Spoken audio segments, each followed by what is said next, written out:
Hello students, मैं विनय मिश्रा स्वागत करता हूं आपके अपने परिवार यूनिक टॉपर्स पे। आज हम लोग बातचीत करेंगे। आपको पता है कि एसिड्स, बेसेज एंड सॉल्ट्स लेकर के हम लोग चल रहे थे।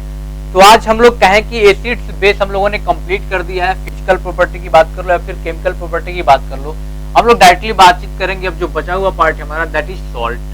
सॉल्ट के बारे में बातचीत करेंगे। सॉल्ट क्या होता है, ठीक है।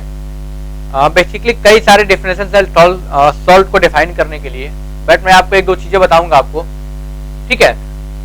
अगर किसी भी एसिड से, समझना, किसी भी एसिड से अगर उसमें से हाइड्रोजन को रिप्लेस कर दिया किसी मेटल के द्वारा तो एक सॉल्ट बन जाता है। बेसिकली ये समझ लो, अभी डिफिनेशन लिखवाऊंगा, टेंशन मत लेना। जैसे कि मान लो हमारा एक एसिड HCl, अगर H को रिप्लेस कर दिया जाता है किसी मेटल के द्वारा, ठीक है, तो हमारा एक सॉल्ट बन जाएगा। जैसे सोडियम एक मेटल है, वो क्या कर दिया, हाइड्रोजन को रिप्लेस कर दिया, तो हमारा क्या बन गया, सॉल्ट बन गया।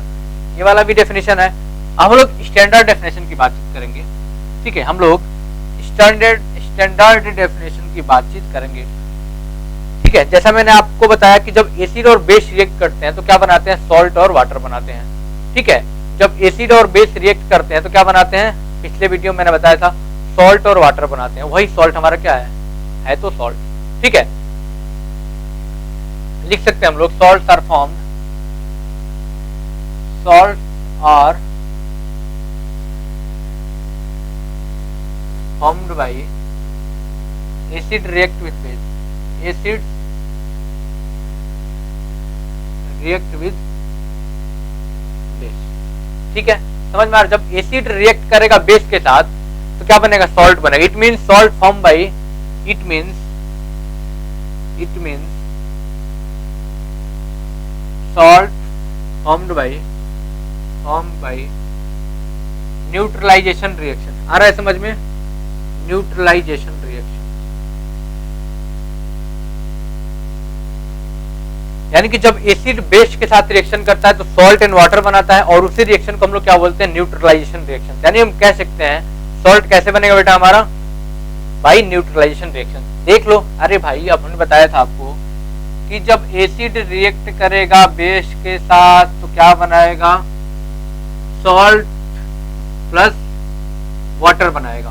अब देखो, एसिड को मैं यहाँ पे HCl ले लेता हूँ, ठीक है, बेस को मैं NaOH ले लेता हूँ, तो क्या बन जाएगा हमारा, सॉल्ट बन जाएगा NaCl प्लस H2O वाटर। आप देख पा रहे हैं यहाँ पे जो NaCl है बेटा, यही क्या हमारा सॉल्ट है। तो सॉल्ट कैसे बनता है, बाई न्यूट्रलाइजेशन रिएक्शन। पहले ही मैंने बताया डेफिनेशन, वो भी देख सकते हैं आप और ये भी देख सकते हैं। NaCl क्या बना हमारा, एक सॉल्ट बना। कहीं किसी को कोई दिक्कत तो नहीं।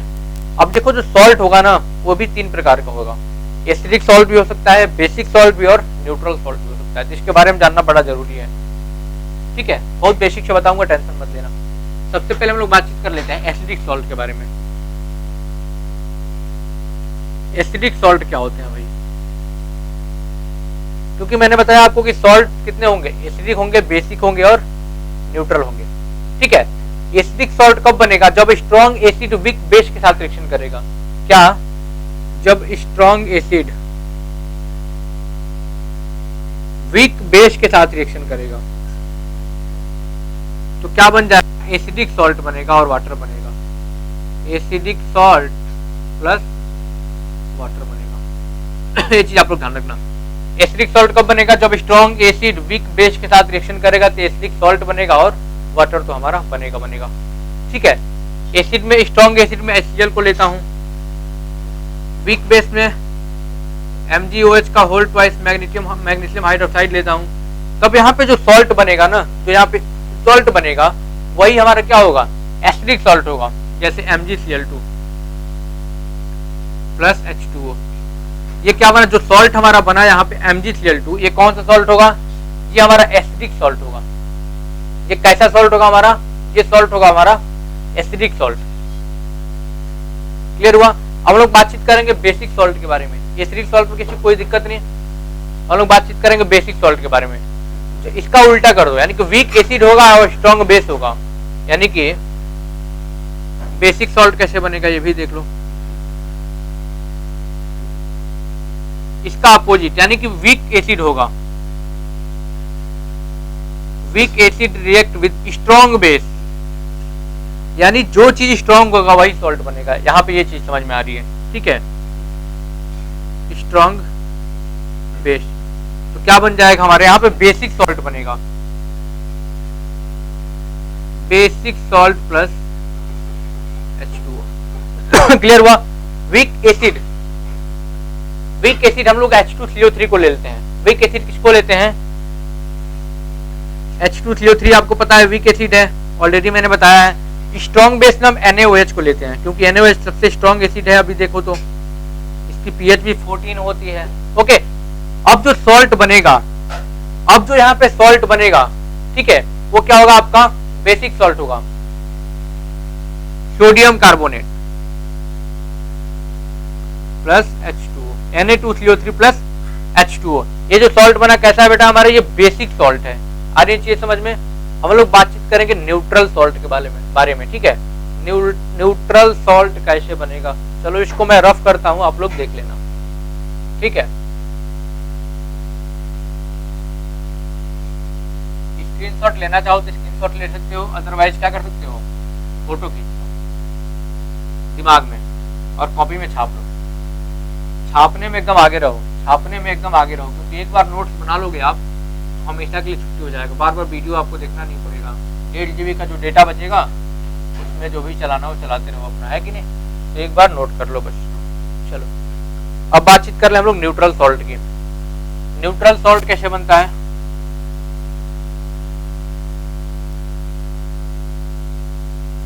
न्यूट्रल सॉल्ट कैसे बनता है? जब स्ट्रॉन्ग एसिड भी हो और स्ट्रॉन्ग बेस भी हो, ठीक है। जब स्ट्रॉन्ग एसिड भी हो और स्ट्रॉन्ग बेस रिएक्शन करेंगे, यानी कि strong acid react with strong base, ये बना लेंगे आपका न्यूट्रल सॉल्ट। और साथ में हमारे पानी भैया, वाटर भैया, H2O तो बनेंगे ही बनेंगे, ठीक है। स्ट्रॉन्ग एसिड मतलब क्या? ले लो HCl को ले लो। स्ट्रॉन्ग बेस का मतलब NaOH को ले लो। जो सॉल्ट बनेगा वो न्यूट्रल होगा, दैट इज क्या बनेगा? NaCl बनेगा। सॉल्ट क्या बन जाएगा? NaCl बनेगा, और बन जाएगा हमारा पानी बन जाएगा, वाटर H2O बन जाएगा। आया समझ में? यानी कि जो ये वाला सॉल्ट हुआ है, कैसा सॉल्ट हुआ? जो NaCl हुआ कैसा सॉल्ट हुआ? ये न्यूट्रल सॉल्ट हुआ। NaCl कैसा सॉल्ट हुआ? न्यूट्रल सॉल्ट हुआ, ठीक है। अब सॉल्ट का थोड़ा सा प्रॉपर्टी जान लो, सॉल्ट की थोड़ी सी प्रॉपर्टी जान लो। जो सॉल्ट होते हैं ना, मोस्टली सॉलिड्स होते हैं। सॉल्ट्स क्या होते हैं? मोस्टली सॉलिड्स होते हैं, ठीक है। अब इनके पास क्या होता है? They have high melting point and boiling point, ये भी ध्यान रखना है। सॉल्ट जो होते हैं इनके पास क्या होता है? मोस्टली सॉलिड्स होते हैं, ठीक है, ठीक है। और इनके पास high melting point and boiling point होता है। कैसा होता है? हाई होता है। मेल्टिंग पॉइंट और बॉइलिंग पॉइंट कैसा होता है? हाई होता है। ये चीज आपको ध्यान रखना है। क्लियर हुआ? और भी कोई प्रॉपर्टी है जो आपको अगर याद आ रहा है जरूर बताइएगा, सॉल्ट्स को लेकर के, फिर हम लोग आगे बातचीत करेंगे। चलो आगे हम लोग बातचीत करेंगे, ठीक है। Solution of salts in water conduct electricity, that is salt is electrolytes. यानी सॉल्ट्स क्या है? इलेक्ट्रोलाइट्स है भैया, यानी इलेक्ट्रिसिटी भी कंडक्ट करेंगे एक्वस सॉल्यूशन में, ठीक है। हम लोग बातचीत करें अब सोडियम क्लोराइड की, जो न्यूट्रल सॉल्ट हम लोग बातचीत कर रहे थे, ठीक है। हम लोग सोडियम क्लोराइड की बात करेंगे। किसकी बात करेंगे? NaCl। यही तो है हमारा सोडियम क्लोराइड। चलो मैं यहाँ लिख देता हूँ, हम लोग बातचीत करेंगे, बहुत ही इंपॉर्टेंट है, देख लेना। Sodium chloride that is NaCl, क्योंकि इससे बहुत सारे केमिकल्स बनेंगे और यहाँ से आपको मतलब कि एक क्लू मिलेगा, ठीक है, जिससे और भी केमिकल्स को हम लोग जो इससे बनेंगे उसको पढ़ सकते हैं, अगर ये समझ गए तो, ठीक है। इसको हम लोग बेसिकली कॉमन सॉल्ट भी बोलते हैं, ठीक है। घर में जो सब्जी वगैरह हम लोग बनाते हैं ना, या फिर जो भी पकवान बनाते हैं जिसमें नमक पड़ता है, तो वही हमारा क्या होता है? NaCl होता है, यानी कॉमन सॉल्ट होता है। जो घर में यूज करते हैं सब्जी वगैरह डालने के लिए, वही हमारा क्या होता है? NaCl होता है, कॉमन सॉल्ट होता है। इसे कॉमन सॉल्ट भी बोलते हैं। इसे कैसे बनाते हैं आपको बताने की जरूरत नहीं है। जब स्ट्रॉन्ग एसिड स्ट्रॉन्ग बेस के साथ रिएक्शन करेगा तो इसका प्रिपरेशन हो जाएगा, यानी जब HCl रिएक्शन करेगा NaOH के साथ तो क्या बन जाएगा? हमारा NaCl बन जाएगा प्लस H2O बन जाएगा। यही तो है हमारा कॉमन सॉल्ट सोडियम क्लोराइड। यानी बनाने की विधि तो बहुत आसान है। एक प्रकार आप नमक देखे होंगे कैसा होता है, it is a white powder, white powder के फॉर्म में होता है, जो हम लोग सब्जी वगैरह बनाने में इसका यूज करते हैं, ठीक है। यानी घर में जो भी नमक है यूज करते हैं भाई क्या हमारा NaCl, इतना समझ लो। चलो अब NaCl से, ठीक है, बाय यूजिंग कॉमन सॉल्ट, बड़ा ध्यान से सुनना, by using common salt many compounds are form, ठीक है, many important chemicals are form. NaCl से बहुत सारे कंपाउंड्स फॉर्म किया, बहुत सारे केमिकल्स फॉर्म किया जा सकते हैं, उसके बारे में हम लोग आगे पढ़ेंगे, ठीक है। जैसे कि कैल्शियम ऑक्सीक्लोराइड के बारे में पढ़ेंगे हम लोग, NaOH के बारे में पढ़ेंगे, प्लास्टर ऑफ पेरिस के बारे में पढ़ेंगे, बहुत सारी चीजों के बारे में आगे चल के पढ़ेंगे जो NaCl से बनता है, बहुत सारे केमिकल्स इससे बनते हैं, इसके बारे में हम लोग आगे चर्चा करेंगे। बट अभी हम लोग थोड़ा सा इलेक्ट्रोलिसिस जान लेते हैं। अभी मैंने बताया कि सॉल्ट एक्वस सॉल्यूशन में क्या होते हैं, ये एक इलेक्ट्रोलाइट का काम करते हैं, एक इलेक्ट्रोलाइट होते हैं। तो हम लोग पढ़ते हैं इलेक्ट्रोलिसिस, इलेक्ट्रोलाइसिस ऑफ NaCl। अगर इसको समझ गए तो कोई दिक्कत नहीं आएगी, बहुत ही तगड़ा कंसेप्ट है, बहुत ही तगड़ा कंसेप्ट है इलेक्ट्रोलिसिस। यानी कि जब NaCl के सॉल्यूशन में हम लोग का इलेक्ट्रिसिटी पास करते हैं तो कौन कौन से नए कंपाउंड फॉर्म करते हैं, ये बड़ा ही अच्छे समझना आप लोगों को। क्या समझना है, देखो हम लोग NaCl के सॉल्यूशन को बेसिकली हम लोग ब्राइन सॉल्यूशन में बोलते हैं। NaCl के सॉल्यूशन को हम लोग ब्राइन सॉल्यूशन में बोलते हैं। जब हम NaCl के सॉल्यूशन में करंट को पास करते हैं तो क्या होता है, जरा इसको देख लेते हैं, बड़ा अच्छे से समझना। हमने क्या किया, NaCl का सॉल्यूशन लिया, ठीक है। तो देखो जब इसमें इलेक्ट्रिसिटी पास करेंगे, इसका मतलब क्या कि हमारे पास दो इलेक्ट्रोड होने चाहिए, यानी दो प्लेट होनी चाहिए, ठीक है, एक पॉजिटिव एक निगेटिव। हमारा पॉजिटिव प्लेट है और ये हमारा नेगेटिव प्लेट है। पॉजिटिव प्लेट को हम लोग क्या बोलते हैं, पॉजिटिव प्लेट को हम लोग क्या बोलते हैं, एनोड बोलते हैं। क्या बोलते हैं, एनोड। और ये हमारा नेगेटिव प्लेट जिसे हम बोलेंगे कैथोड। अब देखो इसे हम बेसिकली NaCl सॉल्यूशन को ब्राइन सॉल्यूशन भी बोलते हैं, याद रखना। क्या बोलते हैं, ब्राइन सॉल्यूशन। अब जब इसमें हम NaCl करंट जब पास करेंगे तो क्या करेगा, Na प्लस और Cl माइनस में क्या होगा, ये डिसोसिएट हो जाएगा, टूट जाएगा। अब एक चीज समझना, अब क्लोरीन क्या है, नेगेटिव है, Na क्या है, प्लस है। अब देखो यहां पे समझो, अभी हमारा क्या है, पॉजिटिव प्लेट यानी एनोड है, ये पॉजिटिव है तो इसके पास कौन आएगा, नेगेटिव आएगा, क्योंकि अपोजिट चार्जेस क्या करते हैं, एक दूसरे को अट्रैक्ट करते हैं। तो क्लोरीन क्या करेगा, नेगेटिव चार्ज कहां पे आएगा, ये एनोड की तरफ आएगा। कहां पे आएगा, एनोड की तरफ। और एक इलेक्ट्रॉन एनोड को दे करके एक इलेक्ट्रॉन क्या करेगा, क्लोरीन अपना एक इलेक्ट्रॉन देकर, ठीक है, क्लोरीन का एटम बना लेगा, क्लोरीन का एटम बना लेगा। अब ये क्लोरीन वेट करेगा कि कैसे एक और क्लोरीन इसको एक इलेक्ट्रॉन दे करके यहाँ पे आए तो क्या बना, क्लोरीन गैस बना लेगा। और क्लोरीन गैस क्या होगा, एनोड पे बनेगा और ये बबल्स फॉर्म यहाँ से निकलेंगे, एनोड से बबल्स फॉर्म में क्लोरीन निकलेंगे। अब देखो, अब हम लोग बातचीत करें इसके दूसरे प्लेट की, दूसरे इलेक्ट्रोड की। तो ये क्या होगा, ये नेगेटिव यानी कैथोड है। अब नेगेटिव है तो सोडियम क्या करेगा, प्लस है तो कहां जाएगा, नेगेटिव के पास जाएगा। अब सोडियम क्या करेगा, Na के पास जा करके एक इलेक्ट्रॉन लेगा, एक इलेक्ट्रॉन लेके सोडियम का सॉलिड बना लेगा। क्या बना लेगा, सोडियम का सॉलिड बना लेगा। अब यहां से समझना आप लोग, ठीक है। और सोडियम का सॉलिड बना लेगा और H2O से रिएक्शन करके, और H2O से रिएक्शन करके NaOH बना लेगा, ठीक है। H2O से रिएक्शन करके क्या बना लेगा, NaOH बना लेगा। ये चीज आपको ध्यान रखना है। अब क्या करेगा, ये H2O से रिएक्शन करके NaOH बना लेगा। अब क्या समझ में आ रहा है कि सबसे पहले कि एनोड पे क्या मिला, हमें क्लोरीन मिल गया, बबल्स के फॉर्म में यहां से निकलेंगे।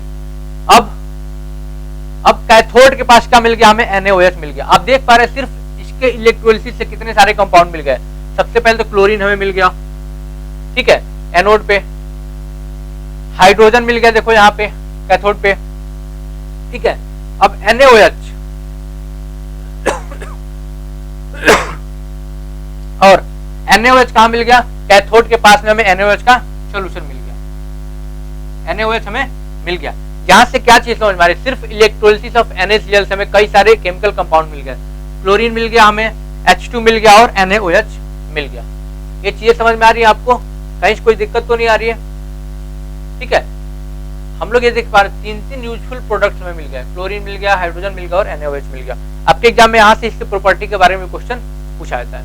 ठीक है, अब एक चीज समझो, chlorine gas produce at the anode, chlorine anode पे मिल गया, हाइड्रोजन कैथोड पे मिल गया, NaOH कहाँ मिल गया, कैथोड के पास मिल गया। NaOH solution formed near cathode, ये चीज समझ में आई आपको। अब एक एक चीज को हम लोग अच्छे से पढ़ लेते हैं, क्लोरीन के बारे में, हाइड्रोजन के बारे में अच्छे से आप लोग क्या करना, पढ़ लेना। ठीक है, एक एक प्रॉपर्टी इसकी ध्यान रखना आप लोग। हम लोग बातचीत करें जो NaOH इसका इससे बना है उसके बारे में हम लोग डिस्कशन कर लेते हैं। ठीक है, कहीं से कोई दिक्कत आती है आप कमेंट करके हमसे क्वेश्चन पूछ सकते हैं, कोई दिक्कत नहीं है। ठीक है, या फिर आपको नंबर दिख रहा होगा स्क्रीन पे, तो आप वहां से भी अपना क्वेरी पूछ सकते हैं, बट आप लोग पढ़ो अच्छे से। ओके,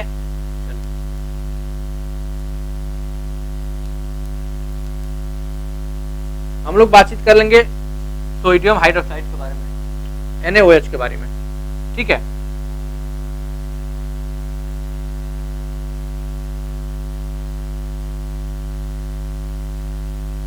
चलो हम लोग बातचीत कर लेते हैं सोडियम। अब जो मेन चीज हम लोग बात, chemicals from common salt, chemicals from common salt, यानी कि कॉमन सॉल्ट से कौन कौन से केमिकल प्रिपेयर किए गए उसके बारे में हम लोग पढ़ लेते हैं। पहला तो हम लोग पढ़ेंगे सोडियम हाइड्रोक्साइड के बारे में।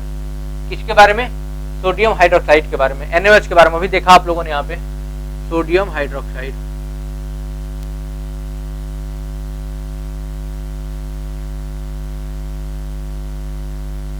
ठीक है, यानी कि NaOH के बारे में जो अभी देखा आपने, नियर कैथोड ये सॉल्यूशन फॉर्म हुआ था। ठीक है, सोडियम हाइड्रोक्साइड, इसे हम लोग कास्टिक सोडा भी बोलते हैं, क्या बोलते हैं, या फिर इसे हम चाहे तो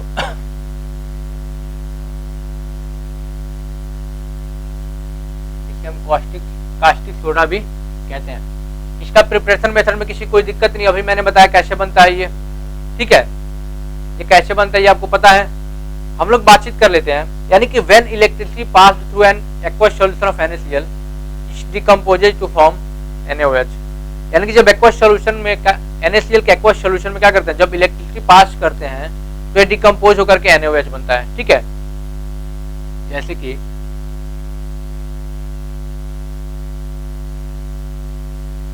यानी कि एक्वस सॉल्यूशन में हमने क्या किया, NaCl के एक्वस सॉल्यूशन जब इलेक्ट्रिसिटी पास करते थे डिकम्पोज होकर के क्या बनते हैं, यही हमारा सोडियम हाइड्रोक्साइड बनते हैं, यानी कि NaOH Cl2+H2, यही बना था ना।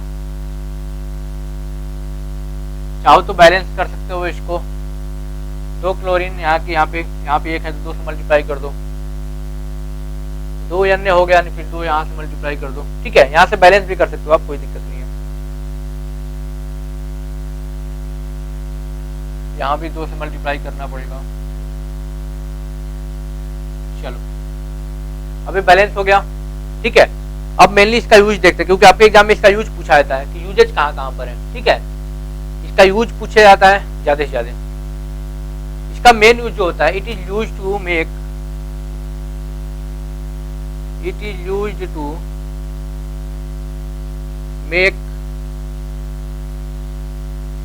Soaps and detergent.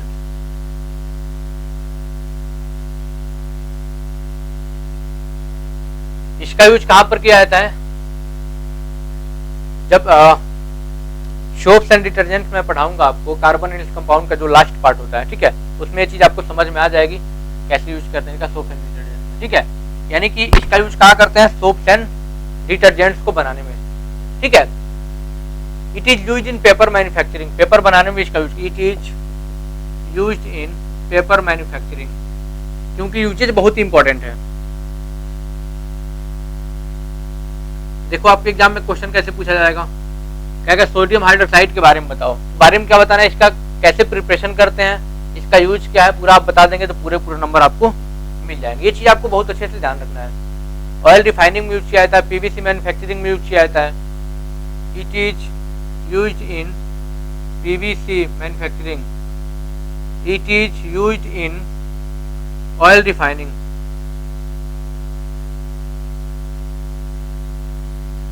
और भी बहुत सारे यूजेस है, आप लोग देख करके बुक से लिख सकते हैं, कोई दिक्कत नहीं आएगी। ठीक है, हम लोग बातचीत करेंगे इसको पेस्टिसाइड की तरह भी, it is used as a pesticide, यानी कीटनाशक की तरह भी इसका यूज करते हैं। ठीक है, ये चीज आप लोग ध्यान रखना। हम लोग बातचीत करेंगे दूसरे केमिकल के बारे में।